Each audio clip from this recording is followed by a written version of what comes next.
আমার কোকো এখন ৭ বছর। ওর সঙ্গে থাকতে থাকতে আমার দিনের শুরু আর শেষের হিসাব থাকে না। শুধু আমাদের মধ্যে একটা দীর্ঘ অনুভূতির যাত্রা শুরু হয়ে গেছে। সকাল শুরু হয় ওর মুখটা পাশে দেখে। ওর ছোট্ট ছোট্ট কথা আর হাজারো প্রশ্ন দিয়ে আমার সকাল বিকেল কেটে যায়। কখনো উত্তর দিতে ক্লান্তও লাগে, বলি এবার একটু রেস্ট নাও। হয়তো ধমকে অনেক সময় চুপ করিয়েও বলি, কি হলো, বললাম তো একটু রেস্ট নাও।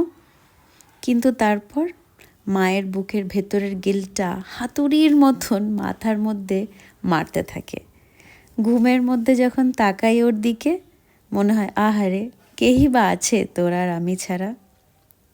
ওই ঘুম থেকে উঠেই যেই মানুষটা পাশে বসে সব অভিমান ভুলে গিয়ে আবার নিজের ছোট্ট গল্পগুলো শুরু করে, অথবা না বলেই এসে জড়িয়ে ধরে, তখন মনে হয় হায় রে জীবন, পৃথিবীর কোন প্রান্তে এমন মানুষ ছিল আমার জন্য।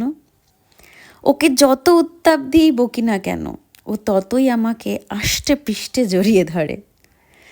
মাঝে মাঝে বুঝতে পারি এই ছোট মানুষটারও নিজের একটা পৃথিবী তৈরি হচ্ছে, আর সেই ভাবনাটা বুকের কোথাও একটা খুব ব্যথাও দেয়।